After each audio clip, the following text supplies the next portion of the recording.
Winning a horse poker tournament takes next level strategy. So let's break down how to win one game by game.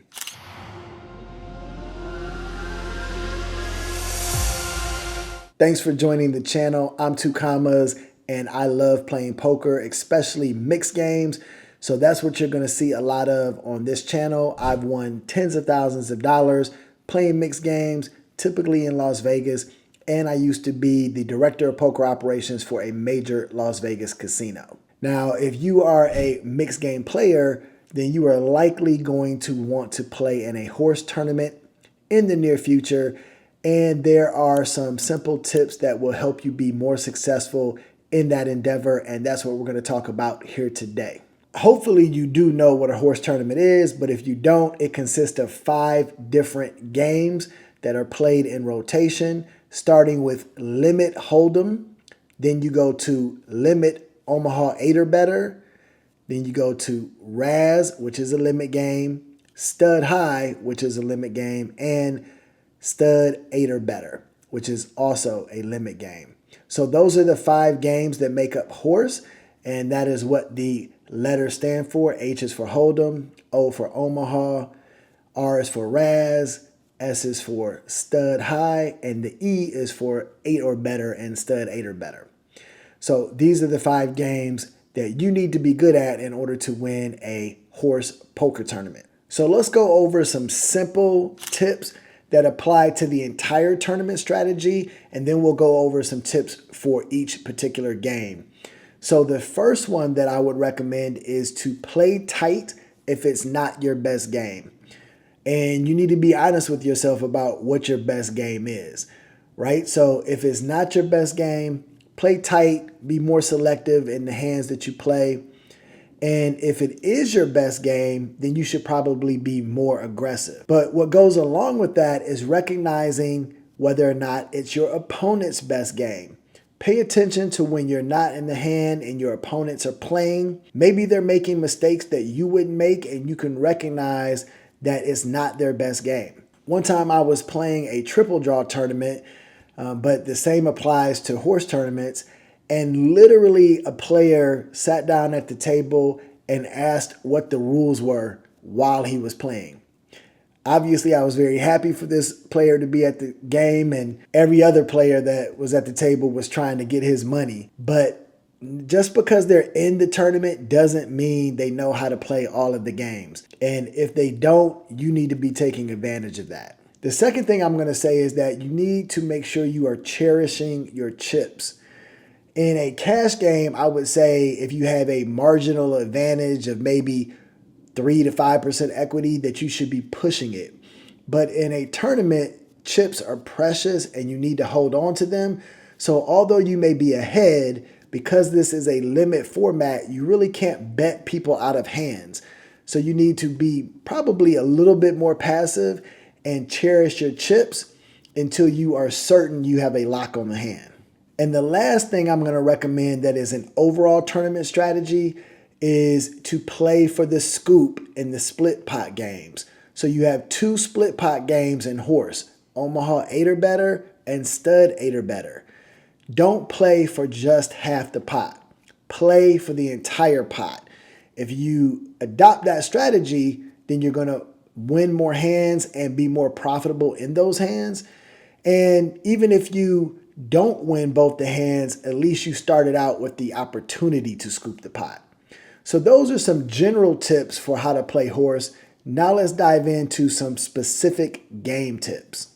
So Holdem is going to be the game that most people are going to be familiar with playing, and the only difference is it's going to be in a limit structure as opposed to no limit. So these are my 3 pieces of advice for how to excel in the limit portion of the horse tournament. The first is going to be don't limp, okay? If your hand is good enough to play, it is good enough to raise. Do not limp into pots. The second recommendation I'm going to have is to positional 3-bet. What I mean is if the pot has been raised in front of you and you are in position, meaning close to the button, then you should 3-bet. okay? Because you want to deny equity to the small and big blinds. So positional 3-bet when you're playing limit hold'em. The last piece of advice for limit hold'em is to check raise your made hands when you are out of position. So what do I mean by that? Let's say you play a hand like king, queen offsuit from under the gun, right?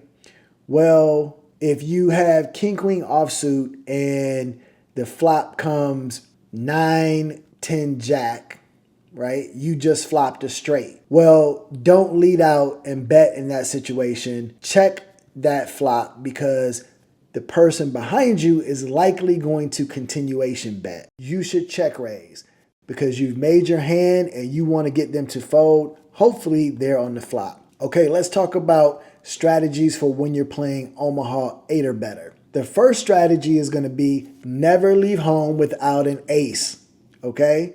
You must have an ace when you're playing this portion of the horse tournament. Do not leave home without an ace, all right? It is that important and that powerful of a card. The second thing is you should always be playing for the nuts, okay? Don't play for the second nut hand. So what does that mean? For the low, you should probably have ace deuce in your hand. And for the high, you need to either have a suited ace or a pair of aces or something like that. Don't get caught out there playing for the second low with ace 3 or deuce 3. Play for the nuts, not the second best hands. Another piece of advice for Omaha 8 is to stay away from the middle cards. Okay, you don't want to be playing hands that have 5, 6, 7, 8, 9 in them. You don't want those cards in your hand because too often you are going to have the second or third best hand. You won't have the best low and you won't have the best high. You want to stay away from those cards. Though they may look pretty and be playable in a PLO hand, they are not playable in Omaha 8 or better, and you don't want to be playing them when you're in a horse tournament. Now, 2 more pieces of advice while you're playing Omaha 8 is number 1, play for the scoop, which means you probably want to have lower cards in your hand like ace 2, 3, king double suited, or you want to have ace 2, 3, 4, ace 2, 4, 5. You want to have lower cards because you can potentially win the low and the high with a straight or a flush if it was a suited ace. So you want to be playing for the scoop and not just half the pot. Don't overcommit when you only have an opportunity to play for half the pot. The last tip I'm going to give you is that if someone is raising an early position, they likely have ace deuce. So take that into account because if you are in position, you may be able to proceed in the hand. And if the flop comes with only 1 low card or no low cards, then you know that they probably don't have a shot to win the hand and you should be betting accordingly. Now, moving on to Razz, how should you approach Razz when you're playing horse? Well, the first thing you need to recognize is that extra bets just kicked in. Since you have a 7th street of betting action, now there are going to be more bets taking place, and that means more bets in the pot. Typically on the later stages and later levels of a horse tournament, this is where players either win or lose the game because that extra bet is going into the pot and it gets quite expensive. So you need to be cognizant of that when playing the stud games. And Razz kicks off this section in the horse tournament. So because of that, you need to either think about where you're going to fold, and that should either be on 3rd Street or 5th Street. Yes, you could fold on 7th Street, but hopefully you're not in a situation where you need to fold on 7th Street because you really still shouldn't be drawing on 7th Street in Razz. So you need to be making decisions on 3rd and 5th Street as much as possible. The other tip I'm going to say is to draw smooth. So draw from the bottom up. Too many times, because people play 7-card stud 8 or better, or they play Omaha 8 or better, and the 8 is the qualifier, players think that if they have 3 cards under an 8, it's a great start. And while it may be a good start, an 8 in your hand and a 7 in your hand and a 6 in your hand are actually a terrible start for Razz. So you want to start from the bottom up. You want to start with aces, deuces, 3s, 4s when you're playing for strong Razz pots. and you want to stay away from the 6, 7, 8s if at all possible. Another tip is you need to pay attention to the up cards on 3rd Street or the door cards. So what I mean by that is if you see the cards that you need are out, that means they're probably dead and you should not proceed in the hand. So if you have a ace 3 5 with a 5 showing, that means you need a 2, a 4, or a 6. Well, if you look around the table and you see that people already have the 2, the 4, or 6 in their hands as the up cards, then you should not be proceeding in the hand. Now, conversely, if you see the cards that you already have and they're out, such as if, in that same example, if you had ace 3 5 and you see another 3 and you see another 5, then that means that you're less likely to pair and you should be proceeding in the hand. 2 more tips for Razz. On 5th Street, the better draw is normally ahead, and on 6th Street, the better made hand is normally ahead. So if you have the best draw on 5th Street, stay in the hand. If you don't have the best hand by 6th Street, then you need to be getting out of it. And lastly, in Razz, you have to steal pots. You have to represent strong hands. So if you are the lowest card that is showing on 3rd Street when the cards are first dealt out and you are in position, you don't want to do it too early. But if you have low cards and you're in position, doesn't matter what you have hidden. It doesn't matter what you have as your whole cards. You could have a pair. You could have king, queen. Go ahead and represent a low hand, raise it up, and try and steal the pot. All right, let's talk about stud. Stud is going to have a lot of similar advice to Razz with one exception, and that is what is going to be the winning range of hands. In stud, 2 pair is likely going to be the bottom range of a winning hand. So if you are heading into 7th Street and you are still looking for a second pair, then you're probably in bad shape, although you could get there. But understand that you really want to have at least 2 pair in stud. Last year at the WSOP, I started off with aces. I was low stack, got it in, and I still lost because a player made 2 pair and it wasn't even that great of 2 pair. But it happens a lot in stud. The equities run closer than they do in Holdem. So you want to make sure that you are aiming for 2 pair or better as often as possible. Similar to Razz, you want to pay attention to the up cards and make sure the cards that you need are not dead. This is especially important, obviously, for pairs, but it really comes into account on straights and flushes as well. So if you start off 3 to a flush, but you see 2 of your suit are out, that's probably a fold. If you start off 3 to a straight, but you see many of the cards you need are already out, that's probably a fold. So pay attention to the up cards on 3rd Street, just like you would in Razz. You need to do it in stud high as well.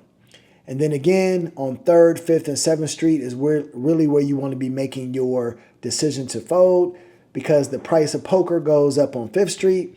And on 3rd Street, you can just avoid it altogether if you throw away bad hands that don't play together well. And that brings us to stud 8 or better.